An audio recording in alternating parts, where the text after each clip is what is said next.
30에서 40평대 기준으로 최소 2천만 원 이상은 기초공사 비용에 투자를 하셔야 합니다. 대신 작은 평수에도 방을 많이 만들다 보니 이거는 고시원인가 하는 작은 방이 나올 때도 있어요. 안녕하세요, 위대한자인 최 대표입니다. 평일 낮 시간에는 거의 현장에 있는데 오늘은 촬영 때문에 오랜만에 이렇게 사무실에서 업무를 보다가 인사를 드리게 됐네요. 자, 오늘 말씀드릴 주제는요, 요즘 부동산 시장은 많이 안 좋지만 이사를 꼭 해야만 하는 상황이 있을 수 있잖아요. 그러다 보면 인테리어도 자연스럽게 고민하시는 분들이 많을 테고요. 며칠 전엔 전화로 연락 한 통이 왔어요. 유튜브 보고 전화를 주신 분인데, 내가 꼭 원하는 공간에서 살고 싶은데 청약받은 신축을 다 뜯어서 고쳐서 사는 게 나을지, 아니면 다른 구축에 들어가서 리모델링을 하고 사는 게 좋을지 고민이 된다라는 고객분이 계셨습니다.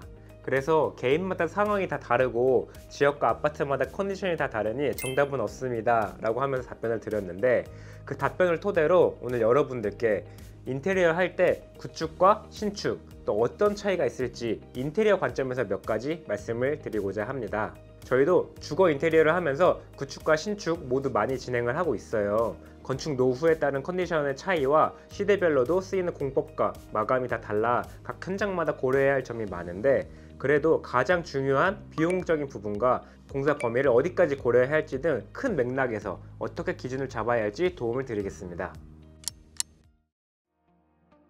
먼저 구축 아파트입니다. 여기서 구축은 최소 20년에서 30년 이상 된 아파트라고 가정을 할게요. 구축의 가장 큰 특징은 동일한 지역이라고 했을 때 신축보다는 비교적 아파트 가격이 저렴하죠. 그래서 입지는 너무 좋고 재건축하려면 한참 남았다 싶을 때 신축과의 차액으로 인테리어에 투자를 하게 되면 분명히 거주 만족도는 높으실 겁니다. 물론 신축 커뮤니티나 주차 등의 세대 밖의 문제는 논외로 할게요. 인터넷에 압구정 현대아파트 인테리어 짤이라고 해서 낡은 컴퓨터 외관에 내부 부품은 화려한 최신형으로 꽉 채워져서 사람들이 압구정 현대아파트가 이런다고 라고 공감을 많이 한 사진이 있었어요. 그 이미지가 딱 구축 아파트의 인테리어 특징이라고 볼 수 있을 것 같습니다. 구축의 장점은 무엇이냐면은 비교적 넓은 전용 면적을 가질 수 있다는 것이에요. 관리 공용부도 작은 곳이 많고 세대 내에서도 특히 베란다가 넓게 확보되어 있어서 확장을 하게 되면 최소 한두 평은 더 넓은 공간을 가질 수 있다는 것이 아주 큰 메리트입니다. 그래서 구축 아파트 인테리어가 끝날 때쯤 같은 라인에 주변 이웃분들이 오시면은 와, 이거 진짜 우리 집이랑 같은 집이 맞냐고 놀라시는 경우가 많습니다. 대신에 구축 아파트 인테리어 할 때 고려해야 할 점도 굉장히 많습니다. 첫 번째로 레이아웃에 한계가 있다는 점입니다. 평면도를 보면은 주방이 공용 화장실 위쪽에 숨어 있어서 집에다가 주방을 억지로 끼워놨나 싶은 구조도 많고, 화장실도 굉장히 좀 좁은 경우가 많습니다. 그리고 이 천정 내부도 스프링클러나 전열 교환기, 시스템 에어컨 등 공조 설비가 보편화되지 않았을 시기여서 내부 깊이가 크게 필요하지 않다 보니 낮은 층고로 좀 다소 답답해 보일 수도 있어요. 이럴 때는 최대한 선을 최소화해서 공간을 조금 더 넓고 높아 보이고 깔끔하게 시원하게 정리해 주는 것이 좋습니다. 이와 비슷한 맥락으로 철거가 불가능한 내력 벽체도 많은데, 보통 목공 공정에서 일본어로 이제 가네가 안 맞는다고 하죠. 수직 수평의 각도가 안 맞는다는 뜻인데, 이를 맞추기 위해 목공으로 가벽체를 만들어서 쳐주면 공간이 좀 깔끔하게 정리가 됩니다.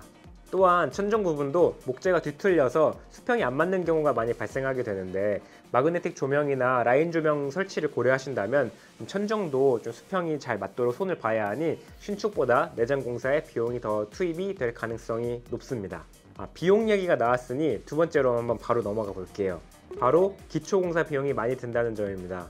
알루미늄 창호나 기능을 제대로 못하는 창호가 많아서 대부분 인테리어를 하고 들어가실 때 전체적으로 창호를 교체하고 들어가시는 것을 고려하시죠.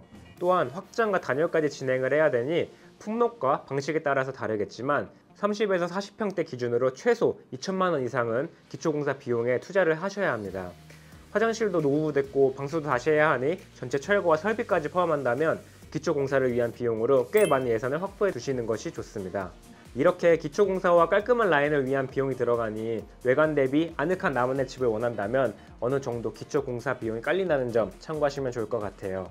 그래도 이런 비용이 당장은 좀 크게 느껴지시겠지만 저희 위대한 디자인과 같은 인테리어를 좀 책임지고 잘하는 업체를 만난다면은 보다 더 따뜻하고 딱 맞는 집으로 재탄생할 수 있습니다.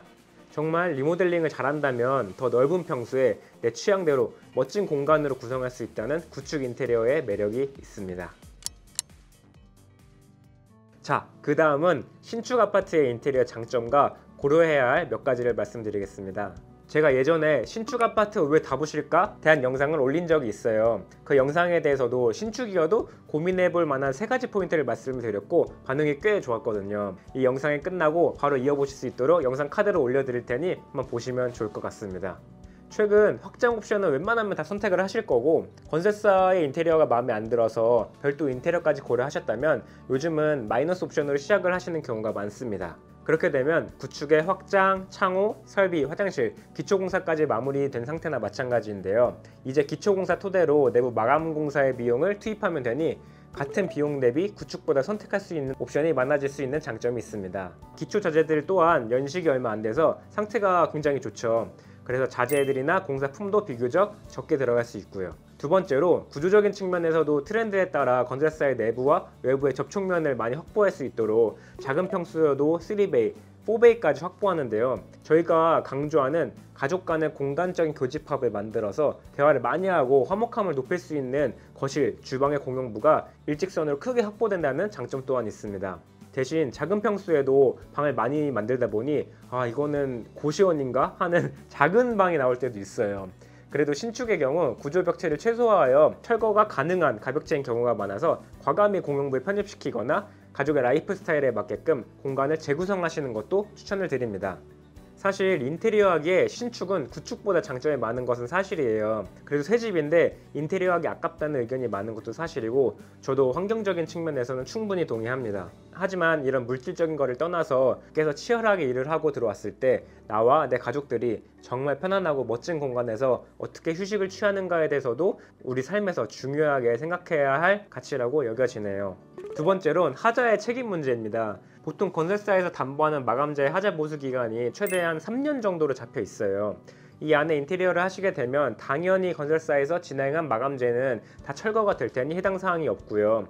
대신 공사할 때 건들지 않았던 부분에 대해서도 하자가 발생할 시 책임이 좀 모호해지는 경우가 있습니다. 건축과 인테리어는 전부 유기적으로 연결되어 있기 때문에 원인이 좀 다양하거든요. 그래서 애초에 나는 인테리어를 다 할 거니까 입주자 사전 점검 때 하지 않쳐도 되겠지? 하시는 것보다 미리 다 꼼꼼히 체크를 하셔서 하자 접수를 해두시는 것도 추천드립니다. 특히 마감재보다 창호, 설비, 단열, 외벽 크랙 등은 하자 담보 기간이 다르다 보니까 인테리어 업체가 선정되셨다면 함께 체크를 보는 것도 추천을 드려요. 그래야 나중에 분쟁이 생길 수 있는 부분을 미리 체크할 수 있거든요. 그리고 마지막으로 건축법도 잘 지키셔야 합니다. 구축 아파트의 경우 새로운 건축법령에 소급 적용이 안 되지만 신축 아파트의 경우 인테리어를 하더라도 건축 법규를 잘 이행해서 진행을 하셔야 되거든요. 특히 소방 설비나 스프링클러 규정 등 미리 관리소를 통해서 이런 규정을 꼼꼼히 체크하신 후에 나중에 문제가 발생하지 않도록 공사할 때 자세히 알아보시는 것이 좋습니다. 자, 이렇게 구축 아파트 인테리어와 신축 아파트 인테리어의 차이를 정리를 해봤는데요. 사람으로 치면 신축은 조금 다이어트를 하거나 살을 찌운 후에 예쁘게 옷을 입고 화장을 하고 필요에 따라 좀 시술을 하는 정도지만 구축은 뼈 빼고 다 바꾼다고 보시면 될 것 같아요. 튼튼히 살도 건강하게 찌우고 전기 설비와 같은 온몸의 신경계까지 바꾸면서 마지막에 드레스업을 한다고 보시면 될 것 같습니다. 당연히 난이도도 다르고 신경 쓸 게 많으니 더 꼼꼼히 체크하시고 체계적인 인테리어가 되셨으면 좋겠습니다. 오늘 이 컨텐츠가 선택에 유익하셨길 진심으로 바라겠습니다. 궁금하신 점은 언제든지 댓글을 남겨주시고요. 주변에 이런 고민을 하고 계신 분이 있다면 공유해 주셔도 좋을 것 같네요. 그럼 좋아요, 댓글, 구독까지 눌러주시고요. 다음에 또 예쁜 현장의 리뷰로 찾아뵙겠습니다. 감사합니다.